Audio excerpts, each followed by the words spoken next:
Pernahkah Anda duduk di depan layar komputer, mungkin jantung sedikit berdebar, bersiap menghadapi sebuah ujian penentu? Ya, kayak tes teori untuk mendapatkan SIM, atau sertifikasi profesional yang sangat penting gitu ya. Betul sekali. Anda menatap layar tersebut, dan tiba-tiba ada sesuatu yang terasa aneh. Visual di layarnya itu, wah, luar biasa canggih. Ada animasi 3 dimensi yang berputar, grafik warna-warni, tombol interaktif di mana-mana. Iya, tapi alih-alih merasa terbantu untuk menjawab soal, Anda justru merasa pusing. Otak Anda terasa penuh, bahkan sebelum Anda membaca pertanyaannya. Atau bisa juga sebaliknya kan, tes itu terasa sangat menyuapi Anda. Nah iya, ada panah-panah neon tebal atau sorotan warna terang yang seolah-olah berteriak, "Hei, jawaban benarnya ada di sekitar sini loh." Yang mana itu membuat kita bertanya-tanya. Cepat, apakah tes dengan desain seperti ini benar-benar sedang mengukur keahlian Anda yang sesungguhnya, atau sekedar memanjakan mata dan membuat Anda merasa pintar padahal sebenarnya tidak? Itu pertanyaan yang sangat krusial di era digital ini. Selamat datang di sesi eksplorasi mendalam kita. Hari ini kita mengambil tumpukan sumber riset yang Anda kirimkan, khususnya sebuah dokumen yang sangat menarik. Benar, sebuah jurnal terobosan dari Paul Keshner dan rekan-rekannya pada tahun 2017. Oke, mari kita bedah ini. Misi kita hari ini adalah mengekstrak satu wawasan utama yang sangat mengejutkan dari dokumen tersebut. Kita akan membongkar sebuah paradoks besar. Yaitu tentang mengapa prinsip-prinsip desain multimedia yang membuat Anda sangat mudah belajar, ternyata bisa secara total menghancurkan validitas sebuah ujian. Ini gila sih, maksud saya, kenapa kita tiba-tiba membahas desain komputer untuk ujian? Karena kita sedang berada di tengah-tengah revolusi evaluasi pendidikan. Dan seringkali ini tidak kita sadari.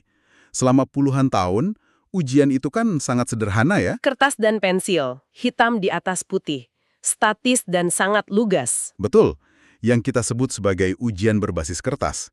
Lalu, teknologi digital mendobrak masuk, dan kita bertransisi secara masif ke ujian berbasis komputer. Dan transisi itu sangat masuk akal kan? Kalau kita lihat dari kacamata institusi atau sekolah, ujian di komputer itu bagaikan mimpi yang menjadi kenyataan. Oh tentu saja, secara ekonomi dan logistik keuntungannya sangat besar. Sistem komputer bisa menilai ribuan jawaban pilihan ganda dalam hitungan detik. Waktu adalah uang ya? Tepat. Ini menghemat ribuan jam kerja. Selain itu, komputer memungkinkan apa yang disebut sebagai bank soal. Sistem bisa mengacak puluhan ribu soal untuk menciptakan frasi ujian yang berbeda. Jadi Anda tidak bisa lagi melirik layar teman sebelah untuk menyontek. Karena soal nomor 1 milik teman Anda mungkin adalah soal nomor 50 di layar Anda. Benar sekali. Bebas kecurangan dan super cepat. Kedengarannya seperti utopia evaluasi kan? Kedengarannya begitu, tapi disinilah letak masalahnya. Sumber kita menyoroti bahwa ketika para pembuat tes memindahkan ujian dari kertas ke layar, mereka itu tidak punya buku panduan baru. Ya, mereka hanya punya alat-alat digital yang canggih, tapi tidak tahu cara terbaik menggunakannya khusus untuk menguji seseorang. Tanpa panduan itu, para desainer ini mulai tergoda. Jurnal ini menggunakan istilah yang sangat menarik, yaitu desain pohon Natal. Ah iya, pohon Natal. Bayangkan seseorang yang belum pernah melukis, tiba-tiba diberi 100 warna cat air. Mereka ingin memakai semuanya di satu kanvas. Mereka menggantungkan terlalu banyak pernak-pernik di layar kan? Ada animasi kompleks, tautan yang bisa diklik, video latar belakang. Betul. Dan mereka memasukkan itu murni hanya karena teknologinya bisa melakukan itu. Mereka sama sekali tidak memikirkan dampak psikologisnya terhadap peserta yang sedang berusaha fokus. Nah, karena mereka kebingungan mencari panduan desain ujian, mereka akhirnya meminjam panduan dari dunia lain. Yaitu dunia pembelajaran. Secara spesifik, mereka menggunakan teori CTML dari Richard Meyer. Cognitive Theory of Multimedia Learning. Dan sebelum kita menyalahkan mereka, saya harus mengakui bahwa JTML ini adalah teori yang sangat brilian kalau tujuannya untuk belajar. Sangat brilian. Teori ini berakar pada fakta bahwa memori kerja manusia, kapasitas otak kita untuk memegang informasi pada satu waktu, itu sangat terbatas. Jadi, Meyer menyadari bahwa agar manusia bisa belajar dengan baik, mereka tidak bisa dibombardir dengan informasi begitu saja ya. Betul. Harus ada pemrosesan aktif. Meyer memperkenalkan model yang disebut SOI. Pertama, selection. Otak harus dibantu memilih informasi mana yang relevan. Oke, lalu yang kedua. Kedua, organization. Otak harus menyusun informasi itu menjadi sesuatu yang masuk akal. Dan ketiga, integration.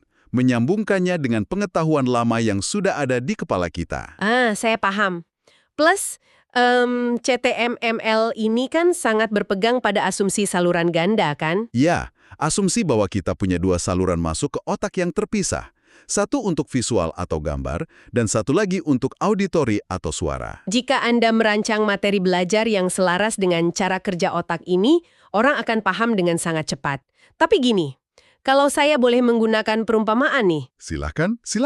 menerapkan prinsip belajar CTML ke dalam antarmuka ujian itu ibarat memasang roda bantuan pada sepeda untuk seseorang yang sedang diuji menjadi pembalap sirkuit profesional. Wow, itu analogi yang sangat pas. Iya kan? Roda bantuan itu seperti panah petunjuk, animasi penjelas, itu sangat fantastis saat Anda masih di tahap awal belajar naik sepeda. Tapi saat Anda sedang diuji, apakah Anda layak menjadi pembalap ahli, roda bantuan itu justru merusak seluruh tujuan ujiannya. Tepat. Kita tidak akan pernah tahu apakah orang tersebut lulus karena mereka memang punya keahlian sejati atau karena sistem ujiannya yang menopang mereka agar tidak jatuh. Analogi yang sangat kuat, dan itu membawa kita tepat ke akar masalah psikologisnya. Untuk mengerti mengapa roda bantuan ini berbahaya dalam evaluasi, kita harus membedah isi pikiran Anda saat stres mengerjakan soal. Oke, ini berarti kita harus masuk ke teori beban kognitif kan? Atau cognitive load theory dari Sweller? Benar. Jadi, memori kerja manusia itu terbatas. Ketika Anda menatap soal matematika di layar, teori beban kognitif membagi beban mental di otak Anda menjadi 3 jenis. Apa saja itu? Yang pertama adalah intrinsic load. Ini adalah kesulitan bawaan dari materi itu sendiri. Contohnya kayak persamaan fisika kuantum akan selalu lebih menguras otak daripada soal penambahan dasar 1+1 gitu ya? Tepat sekali. Itu tidak bisa diubah. Nah, yang kedua adalah extraneous load atau beban asing. Ini adalah beban mental dari hal-hal yang sama sekali tidak relevan. Kayak layar komputer yang terlalu terang atau animasi yang bergerak terus di pojok layar yang bikin buyar fokus. Persis. Dan yang ketiga adalah germane load. Ini adalah tenaga ekstra yang digunakan otak Anda untuk secara aktif menyusun pemahaman dan menyimpan memori jangka panjang. Jadi apa arti dari semua ini? Kalau saya bayangkan, kapasitas otak kita itu mirip dengan memori RAM di smartphone. Penjelasan yang menarik. Teruskan. Intrinsic load itu adalah aplikasi berat yang memang sedang coba kita jalankan. Lalu extraneous load itu seperti notifikasi spam, aplikasi latar belakang, dan iklan pop-up yang menguras baterai. Betul. Nah, karena RAM kita terbatas, kita kan ingin mematikan semua aplikasi latar belakang itu agar sisa memori, yaitu germane load, bisa fokus 100% ke aplikasi utamanya. Analogi smartphone itu sangat akurat. Dan disitulah inti dari CTML untuk pembelajaran. Tugas desainer pembelajaran adalah membunuh semua iklan pop-up tadi. Meminimalkan extraneous load sampai mendekati 0. Betul. Tapi ini dia masalahnya. Jurnal Kirschner menyoroti sebuah konflik tujuan yang ekstrim. Saat belajar, tujuannya mempermudah pemahaman. Namun saat ujian, tujuannya bukan itu. Tujuannya adalah untuk memisahkan secara akurat siapa yang ahli dan siapa yang bukan, kan? Memisahkan gandum dari skam. Tepat sekali. Jadi dalam ujian kita tidak boleh membersihkan memori smartphone tersebut sepenuhnya. Disinilah lahir Cognitive Theory of Multimedia Assessment atau CTMMA. Tunggu, jadi teori CTMMA ini berpendapat bahwa beban asing atau extraneous load itu justru harus dibiarkan. Ya, dalam ujian beban ini disebut EAL, Extraneous Assessment Load. Ini seringkali secara sengaja perlu dibiarkan atau bahkan ditingkatkan demi mencapai apa yang disebut validitas ekologis. Validitas ekologis. Maksudnya, dunia nyata itu kan berantakan ya?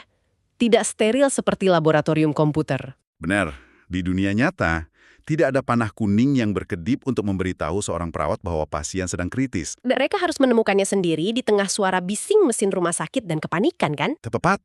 Jika Anda ingin tahu apakah calon dokter bedah itu benar-benar ahli, Anda tidak menguji mereka di simulator yang hening, dengan organ tubuh yang diberi kode warna yang jelas. Anda mengujinya dalam simulasi yang bising, organ tertutup darah, dan banyak variabel pengganggu. Anda sengaja memasukkan beban kognitif ekstra. Untuk melihat apakah mereka bisa menembus gangguan tersebut, pakar sejati tidak akan tergoyahkan oleh kebisingan itu. Tapi, disinilah hal ini menjadi sangat menarik. Konsep bahwa kita harus sengaja mempersulut desain tes, itu terdengar berlawanan dengan intuisi dasar saya. Banyak orang merasa begitu pada awalnya. Teknologi seperti animasi. Logika saya mengatakan, jika saya diuji tentang pergerakan mesin, animasi mesin bergerak pasti lebih baik dan adil daripada sekedar gambar diam. Apakah Anda yakin? Ya, maksud saya, apakah ada bukti nyata bahwa alat bantu seperti animasi itu justru mengacaukan hasil ujian? Bukan sekedar mengacaukan, tapi justru sangat merugikan orang yang benar-benar ahli. Mari kita lihat eksperimen empiris dari Malone dan Brunken di tahun 2013. Eksperimen tentang apa itu? Mereka memfokuskan eksperimen pada tes teori mengemudi. Mereka mengumpulkan dua kelompok, pemula yang belum bisa menyetir, dan pakar yang sudah bertahun-tahun mengemudi. Oke, dua kelompok yang sangat kontras. Ya, mereka diberi soal untuk memprediksi situasi kecelakaan di persimpangan. Setengah dari peserta diberi gambar statis, dan setengah lagi diberi animasi pergerakan mobil yang halus. Dan tebakan awal saya pasti salah. Anda akan bilang bahwa animasi itu tidak membantu para pakar, kan? Jauh lebih dari itu. Hasilnya menunjukkan animasi memang sangat membantu pemula. Karena pemula belum punya pengalaman, mereka butuh komputer untuk membayangkan pergerakan mobil. Tapi bagaimana dengan para pakar? Bagi pengemudi ahli, mereka justru mendapat nilai yang lebih buruk saat diberi animasi dibandingkan saat mereka hanya melihat gambar statis. Tunggu dulu. Masa sih? Saat pengemudi ahli diberi bantuan animasi, performa mereka malah menurun. Itu sama sekali tidak masuk akal buat saya. Di dunia psikologi, ini disebut efek pembalikan keahlian atau expertise reversal effect. Pakar itu berbeda dari pemula. Di dalam otak mereka, sudah ada simulasi mental yang otomatis. Jadi saat mereka melihat gambar diam, otak mereka langsung memutar animasi internal dalam hitungan milidetik? Betul sekali, mereka sudah tahu kemana arah mobil itu. Nah, ketika komputer tiba-tiba menyajikan animasi eksternal secara visual, itu justru menabrak proses mental otomatis mereka. Oh, ya ampun, saya paham sekarang. Ini persis seperti saat Anda sangat hafal sebuah lagu, Anda sedang memutar lagu itu di kepala dengan sempurna. Iya, Lalu tiba-tiba ada orang di sebelah Anda yang ikut menyanyi dengan keras, tapi ketukannya terlambat setengah detik. Bukannya membantu, suara orang itu malah bikin Anda tersandung dan merusak ritme Anda. itu perumpamaan yang luar biasa akurat. Animasi komputer itu seperti orang yang menyanyi terlambat tadi. Itu memaksa otak si pakar untuk mencocokkan animasi internal dengan eksternal. Dan mencocokkan dua hal itu pasti butuh energi mental yang besar, kan? Sangat besar. Itu adalah extraneous load yang sama sekali tidak perlu. Akibatnya, tenaga mental mereka habis untuk memproses gangguan itu, bukan untuk menjawab pertanyaan. Wow. Dan ini mengarah pada implikasi yang mengerikan. Gini, jika tes simulasi ini membuat pemula sangat mudah menjawab karena disuapi visual animasi, Ya, berarti pembuat tes ini sedang menciptakan positif palsu besar-besaran dong? Seseorang yang tidak ahli malah lulus ujian karena tesnya terlalu menyuapi mereka? tepat sekali. Anda baru saja menyentuh inti dari resiko keselamatan yang ditekankan dalam CTMA. Ujian yang ramah pengguna bisa melepaskan orang tidak kompeten ke dunia nyata. Karena di jalan tol sungguhan, tidak ada layar komputer yang memutar animasi untuk memberitahu pengemudi dari mana truk itu akan muncul. Tepat. Jadi jelas bahwa prinsip desain untuk belajar dan desain untuk ujian itu seringkali bermusuhan. Mari kita konkretkan perbedaannya dengan membandingkan tabel prinsip keduanya. Oke, mari kita bandingkan secara langsung. Bayangkan kita sedang mendesain tes medis yang paling ketat. Bagaimana aturan CTML melawan CTMMA dalam hal, katakanlah, diagram tubuh manusia? Untuk prinsip pertama, koherensi. Jika Anda mendesain untuk pembelajaran, aturan utamanya adalah membersihkan diagram itu. Buang semua pembuluh darah yang tidak relevan. Tapi karena kita mendesain ujian CTMMA, kita melakukan hal sebaliknya. Betul, Anda sengaja memasukkan gangguan atau inkoherensi. Anda membiarkan diagram itu penuh dengan informasi anatomi yang tumpang tindih untuk melihat apakah calon dokter bisa fokus. Masuk akal. Lalu bagaimana dengan prinsip pemberian isyarat atau signaling? Kalau di modul belajar, sistem biasanya memakai stabilo tebal atau panah merah untuk hal penting. Di tes pamungkas kita melucuti semua signaling tersebut. Dunia nyata tidak punya stabilo koning. Sistem menuntut peserta untuk memindai rekam medis mentah dan mencari sendiri masalahnya. Pakar sejati harus bisa menemukan hal penting itu sendiri. Keren. Lalu soal kecepatan waktu atau pacing, saat belajar saya bisa menekan tombol jeda sesuka hati kan? Semua diatur pengguna. Dan dalam ujian CTMEA, kita membaliknya menjadi batasan waktu dari sistem atau time pressure.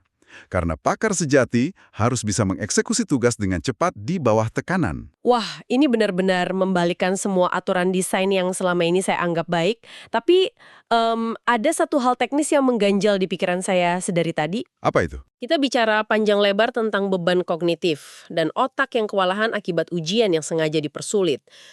Bagaimana para peneliti tahu pasti bahwa otak seseorang sedang terbebani saat ujian? Ini pertanyaan yang bagus. Maksud saya, Anda kan tidak bisa membelah tengkorak peserta saat mereka menatap layar untuk melihat seberapa keras otak mereka bekerja, kan? Tentu saja tidak. Dan ini adalah inovasi metodologis yang paling brilian dalam jurnal ini.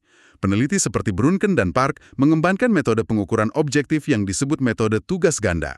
Tugas ganda atau dual task, bagaimana cara kerjanya secara praktis? Saat peserta sedang fokus mengerjakan tes di komputer sebagai tugas utama, peneliti menyuruh mereka melakukan tugas tambahan secara fisik. Misalnya, mengetukkan kaki ke lantai dengan ritme konstan. Tunggu, mengetuk kaki? Kayak lagi santai dengerin musik di kafe gitu? Persis seperti metronom. Dan disinilah rahasia neurologisnya. Mengetukkan kaki dengan ritme stabil, itu memakan sedikit kapasitas memori kerja Anda. Oke, saya mulai mengerti arahnya. Selama otak Anda masih santai mengerjakan ujian, ketukan kaki Anda akan tetap presisi. Tapi coba tebak apa yang terjadi saat soal di layar tiba-tiba menjadi sangat rumit atau penuh gangguan? Biar saya tebak. Saat otak mulai panik memproses soal sulit, otak secara harfiah mencuri daya dari kaki. Anda menangkapnya dengan sempurna. Tanpa disadari peserta, ritme ketukan kaki mereka akan melambat, tersendat, atau bahkan berhenti total. Oh, wow. Jadi semakin berantakan ritme kakinya, semakin tinggi beban kognitif yang sedang dialami otaknya. Betul.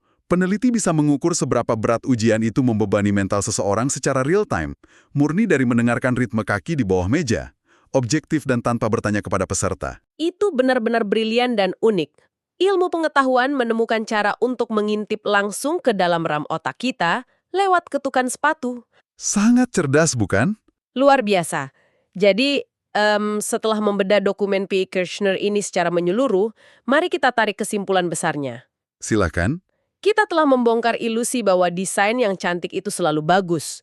Desain multimedia yang mudah dicerna, atau CTML, memang sangat bagus untuk Anda saat sedang belajar. Tapi ujian sejati berdasarkan CTMME dirancang untuk menguji batas ketahanan Anda. Betul. Ujian itu akan menyeret Anda ke dalam kerumitan dunia nyata tanpa alat bantu. Ujian yang valid itu tidak selalu ramah pengguna. Jika kita hubungkan ini dengan gambaran besarnya untuk pendengar kita, ada satu pesan penting. Lain kali Anda menghadapi tes komputer yang terasa rumit. Yah, tes yang instruksinya minim panduan visual, banyak gangguan, dan waktunya sangat ketat. Jangan langsung marah pada pembuatnya. Mereka mungkin tidak sedang gagal mendesain ya. Benar. Mereka mungkin sedang menerapkan CTMMA untuk mengukur keahlian Anda yang sesungguhnya dan memastikan Anda layak diterjunkan ke dunia nyata. Pandangan yang benar-benar mengubah cara kita berinteraksi dengan layar ujian. Sebagai penutup eksplorasi kita hari ini, saya ingin meninggalkan Anda dengan satu pemikiran provokatif. Oh, saya suka ini. Kemana arahnya? Mengingat CTMMA menekankan pentingnya meniru kondisi dunia nyata yang penuh gangguan. Dengan hadirnya teknologi modern seperti kecerdasan buatan, bayangkan sistem ujian di masa depan. Sistem yang bisa beradaptasi. Ya, bayangkan komputer yang tidak hanya memberi soal statis, tapi secara real-time melacak mata Anda, menganalisis kapan konsentrasi Anda mulai melemah dan lelah. Dan kemudian sistem itu bereaksi. Tepat! Di detik paling rapuh itu, sistem dengan sengaja memunculkan gangguan spesifik di layar, hanya untuk melihat apakah Anda benar-benar seorang ahli yang tak tergoyahkan. Itu masa depan yang cukup mendebarkan. Sangat mendebarkan. Pertanyaannya, seberapa siapkah memori kerja Anda untuk menghadapinya? Sesuatu untuk Anda renungkan. Terima kasih telah menemani eksplorasi mendalam kita kali ini.